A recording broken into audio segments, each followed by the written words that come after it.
Capítulo 8. No grande dia do Calvário.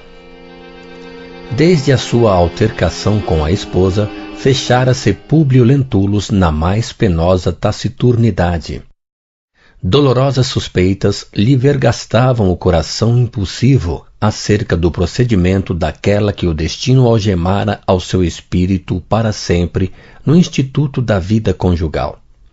Não pudera compreender o disfarce de que Lívia se utilizara para o encontro com o profeta de Nazaré, pois seu temperamento orgulhoso rebelava-se contra aquela atitude da mulher, considerando a sua posição social um penhor da veneração e do respeito de todos e dando guarida, assim, às mais penosas desconfianças, intoxicado pelas calúnias de Fúlvia e Sulpício.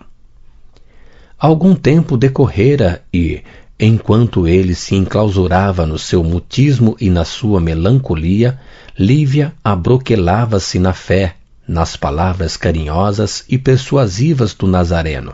Nunca mais voltara ela a Cafarnaum com o fim de ouvir as consoladoras prédicas do Messias, mas, por intermédio de Ana, que lá comparecia pontualmente, procurou auxiliar, sempre que possível, os pobres que buscavam a palavra de Jesus na medida dos seus recursos materiais. Profunda tristeza lhe invadia o coração sensível e generoso ao observar as atitudes incompreensíveis do companheiro. Mas a verdade é que já não colocava suas esperanças em qualquer realização do orbe terrestre, volvendo as mais ardentes aspirações para aquele reino de Deus, maravilhoso e sublime, onde tudo devia transpirar amor, ventura e paz, no seio farto de soberanas consolações celestes. Aproximava-se a Páscoa no ano 33. Numerosos amigos de Públio haviam aconselhado a sua volta temporária a Jerusalém a fim de intensificar os serviços da procura do filhinho no curso das festividades que concentravam, na época, as maiores multidões da Palestina, estabelecendo possibilidades mais amplas ao reencontro do desaparecido. Peregrinos incontáveis de todas as regiões da província dirigiam-se para Jerusalém, a participar dos grandes festejos, oferecendo simultaneamente os tributos de sua fé no suntuoso templo. A nobreza indígena também se fazia notar ali, em tais circunstâncias, através de seus elementos mais representativos. Todos os partidos políticos se arregimentavam para os serviços extraordinários das solenidades que reuniam as maiores massas do judaísmo, encaminhando-se para lá os homens mais importantes do tempo. As autoridades romanas, por sua vez, concentravam-se igualmente em Jerusalém na mesma ocasião, reunindo-se na cidade quase todos os centuriões e legionários destacados a serviço do império nas paragens mais remotas da província.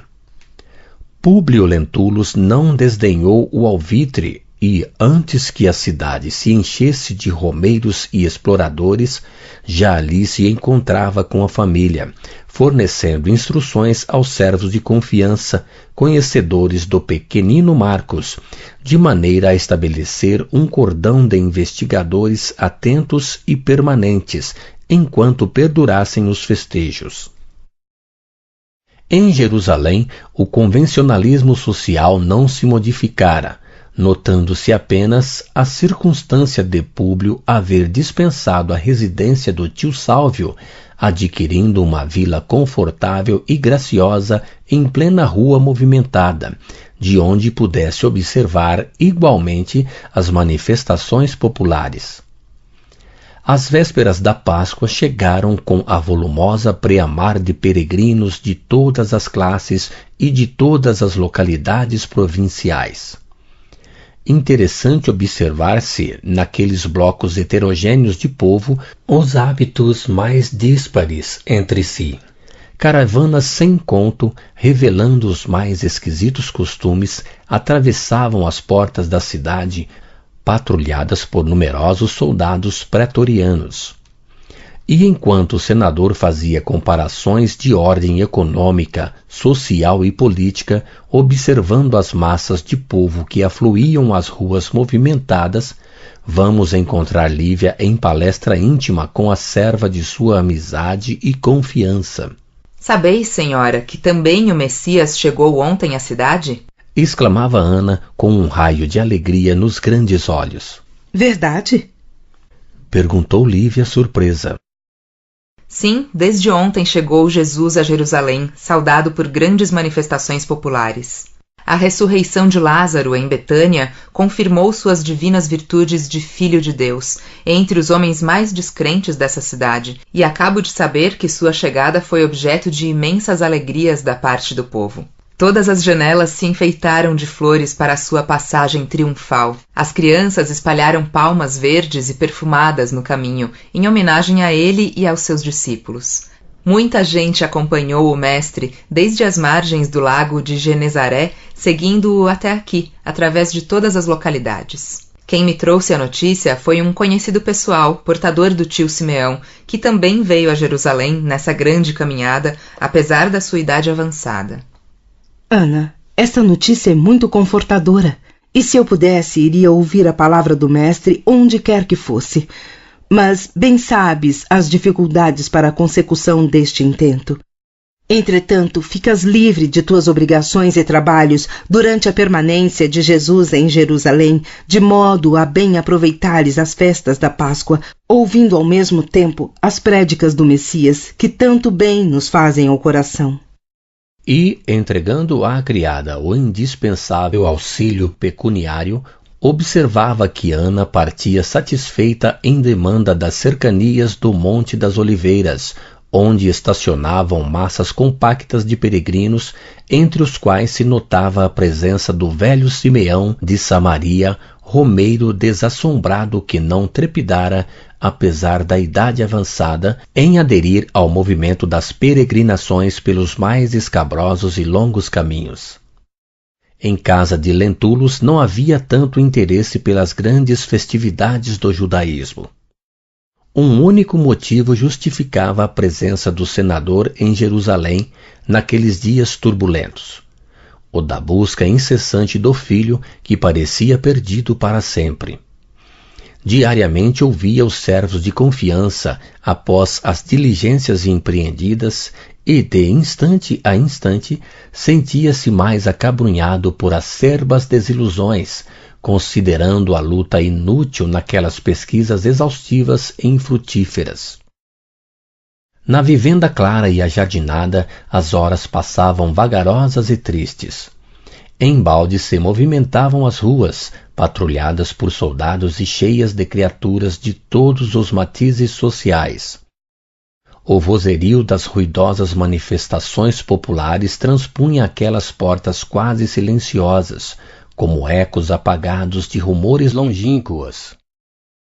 A penosa situação conjugal em que se colocara separava o senador da mulher, como se estivessem irremediavelmente distantes um do outro e destruídos os laços sagrados do coração.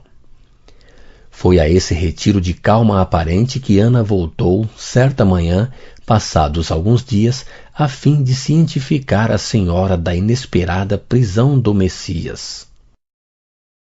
Com a simplicidade espontânea e sincera da alma popular que ela encarnava, a serva humilde historiou, com os mais íntimos pormenores, a cena provocada pela ingratidão de um dos discípulos, em virtude do despeito e da ambição dos sacerdotes e fariseus do templo da grande cidade israelita. Amargamente compungida em face do acontecimento, Lívia considerou que, se fosse noutro tempo, recorreria imediatamente à proteção política do marido, de modo a evitar ao profeta de Nazaré os ataques das ambições desmesuradas. Agora, porém, reconhecia não lhe ser possível socorrer-se do prestígio do companheiro, em tais circunstâncias. Mesmo assim, procurou aproximar-se dele por todos os modos, embora improficuamente. De uma sala contígua ao seu gabinete, notou que Públio atendia a numerosas pessoas que o procuravam particularmente em atitude discreta. E o interessante é que, segundo as suas observações, todos expunham ao senador o mesmo assunto, isto é, a prisão inesperada de Jesus Nazareno, acontecimento que desviara todas as atenções das festividades da Páscoa, tal o interesse despertado pelos feitos do Mestre em todos os espíritos. Alguns solicitavam a sua intervenção no processo do acusado. Outros, da parte dos fariseus ligados aos sacerdotes do Sinédrio, encareciam aos seus olhos o perigo das pregações de Jesus, apresentado por muitos como revolucionário inconsciente contra os poderes políticos do império. Debalde esperou Lívia que o marido lhe concedesse 2 minutos de atenção no compartimento próximo do seu gabinete privado. Sua ansiedade tocava o apogeu quando lobrigou a figura de Sulpício Tarquínios, que vinha da parte de Pilatos solicitar ao senador o obséquio da sua presença imediatamente no palácio do governo provincial, a fim de resolver um caso de consciência. Públio Lentulus não se fez rogado. Ponderando os deveres de homem de Estado, concluiu que deveria esquecer quaisquer prevenções da sua vida particular e privada, marchando ao encontro das obrigações que devia ao império. Lívia perdeu, então, toda a esperança de implorar-lhe auxílio para o mestre naquele dia, sem saber por que intensa amargura invadia-lhe o mundo íntimo, e foi com a alma envolta em sombras que elevou ao Pai Celestial as suas preces fervorosas e sinceras por aquele que seu coração considerava lúcido emissário dos céus, suplicando a todas as forças do bem livrassem o Filho de Deus da perseguição e da perfídia dos homens. Ao chegar à corte provincial romana, naquele dia inesquecível de Jerusalém, Públio Lentulus foi tomado de extraordinária surpresa. Ondas compactas de povo se adensavam na praça extensa em gritaria ensurdecedora. Pilatos recebeu-o com deferência e solicitude, conduzindo-o a um gabinete amplo, onde se reunia pequeno número de patrícios escolhidos a dedo em Jerusalém.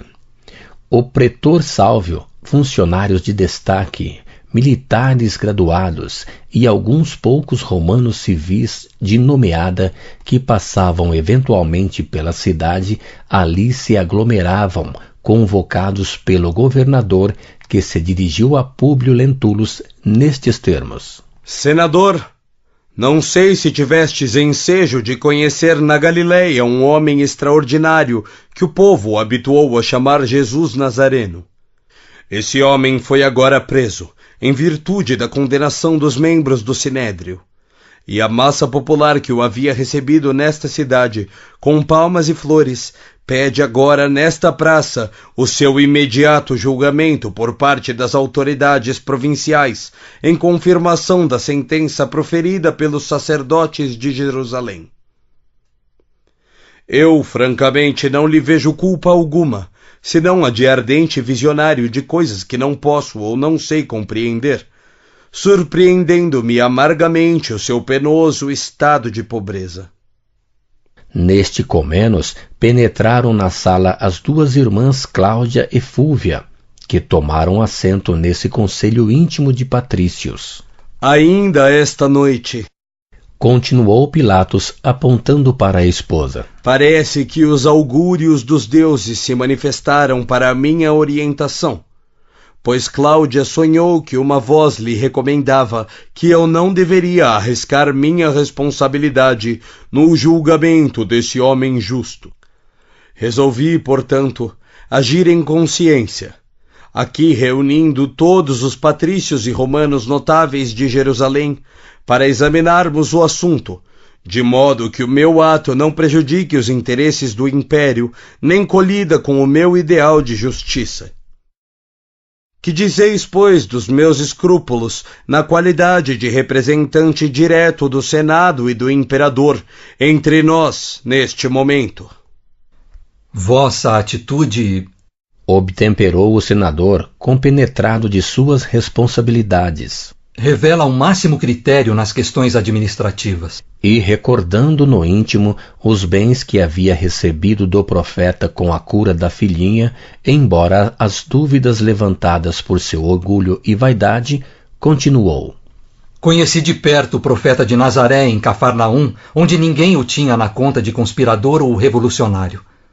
Suas ações ali eram as de um homem superior, caridoso e justo.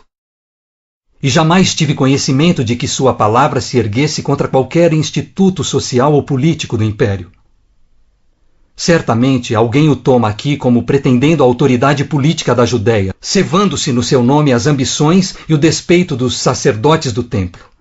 Mas, já que guardais no coração os melhores escrúpulos, por que não enviais o prisioneiro ao julgamento de Antipas, a quem com mais propriedade deve interessar a solução de semelhante assunto?